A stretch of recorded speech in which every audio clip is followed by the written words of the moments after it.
প্রশ্নটা এরকম যে ধরুন আপনার বাসায় একটা অনুষ্ঠান হবে আজকে, সেখানে কিছু বাচ্চা কাচ্চা আসবে। এখন আপনি শিওর না যে এখানে আসলে বাচ্চা কাচ্চা কয়জন আসবে। হতে পারে 6 জন, 7 জন, 8 জন বা 9 জন।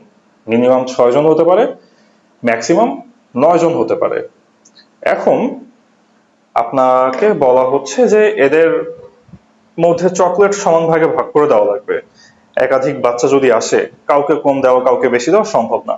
তো আপনার এখানে সবাইকেই অনেকগুলো চকলেট সমান ভাগে ভাগ করে দেওয়া লাগবে। এখন তাই ধরুন যে আপনি গিয়ে অনেকগুলো চকলেট কিনে নিয়ে আসছেন।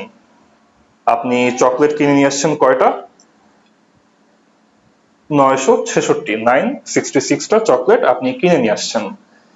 এখন প্রবলেম হলো যে এই 966টা চকলেট আপনি 6, 7, 8 বা 9 জনের মধ্যে সমান ভাগে ভাগ করে দিতে পারবেন না। আপনাকে এখন তাদের চিন্তা করতে হবে যে আসলে আমার কয়টা চকলেট নিয়ে আসলে বা আর কয়টা চকলেট যদি আমি নিয়ে আসি, তাহলে আমি এই বাচ্চাগুলোর মধ্যে চকলেট সমান ভাগে ভাগ করে দিতে পারবো। এখানে প্রবলেমটা কোথায়? আপনি তো জানেন না যে বাচ্চা কয়জন আসবে। বাচ্চা 6 জন আসতে পারে, 7 জনও আসতে পারে, 8 জনও আসতে পারে, 9 জনও আসতে পারে। এখন এখানে আমরা একটু আগে যেই ব্যাপারটা শিখে আসছিলাম সেটা একটু চিন্তা করি, যে লসাগু উভয় সংখ্যা দ্বারা বিভাজ্য। যদি সংখ্যা দুইটা না হয়, যদি সংখ্যা একের বেশি হয়। এখন লসাগু উভয় সংখ্যা দ্বারা বিভাজ্য। যদি আপনি দুইটা সংখ্যার লসাগু বের না করেন, যদি আপনি 4টা সংখ্যার লসাগু বের করেন, তাহলে কি হবে? লসাগু ওই 4টা সংখ্যা দ্বারাই বিভাজ্য হবে। অর্থাৎ এখন এখানে আপনার 6, 7, 8 বা 9 জন বাচ্চা আসতে পারে।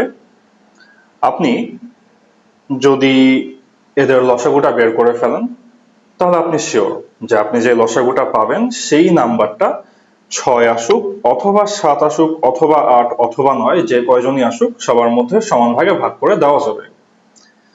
তাহলে এখন আমাদের প্রথম কাজ কি? 6, 7, 8 এবং 9 এর লসাগু বের করা। লসাগু বের করার জন্য আমাদেরকে কি করতে হয়?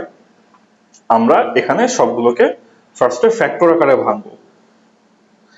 ফ্যাক্টর আকারে ভাঙার পরে আমরা দেখব যে ফ্যাক্টরগুলো হাইয়েস্ট কতবার করে আছে। এখানে যদি আমরা 2 এর দিকে তাকাই, 2 হাইয়েস্ট 3 বার। যদি আমরা 3 এর দিকে তাকাই, 3 আছে হাইয়েস্ট 2 বার, এন্ড হচ্ছে 7 আছে হাইয়েস্ট 1 বার। যদি আমরা এগুলো গুণ করি তাহলে আমরা পাই যে লসাগু হচ্ছে 504। অর্থাৎ যদি আপনি 504টা চকলেট আপনি নিয়ে আসেন, তাহলে সেটা আপনার 6, 7, 8 বা 9 জন বাচ্চার মধ্যে সমান ভাগে ভাগ করে দেওয়া যাবে। এখন আপনি তো অলরেডি চকলেট তার থেকে বেশি নিয়ে আসছেন, 966টা চকলেট আপনি নিয়ে এসেছেন।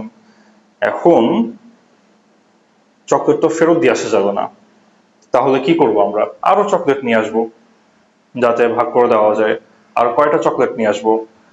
আপনার লসাগু হচ্ছে 504। 504 এই সবগুলো সংখ্যা দ্বারা ভাগ যায়। তার মানে কি? 504কে 2 দিয়ে গুণ করলে আমরা পাবো হচ্ছে 1008, 1008। সেটাও নিশ্চয়ই এই কয়টা বাচ্চার মধ্যে সমান ভাগে ভাগ করে দেওয়া যাবে। তাহলে যেহেতু আপনার অলরেডি 966টা চকলেট ছিল, আপনি এখন এখানে 1008টা চকলেট পূরণ করবেন। তাহলে আপনি সেই চকলেট এই কয়টা বাচ্চার মধ্যে সমান ভাগে ভাগ করে দিতে পারবেন। আমরা এখানে 1008টা চকলেট যদি করতে হয়, তাহলে এখানে আমাদের আর কয়টা চকলেট যোগ করা লাগবে? আমাদেরকে এখানে আর 42টা চকলেট আমাদেরকে যদি আমরা যোগ করি 966 এর সাথে, তাহলে আমাদের 1008টা চকলেট হয়ে যাবে। আমাদের বাচ্চা সেখানে এখন 6 জন, 7 জন, 8 জন বা 9 জন যাই আসুক, আমরা শিওর আমরা তাদের মধ্যে সমান ভাগে ভাগ করে দিতে পারবো।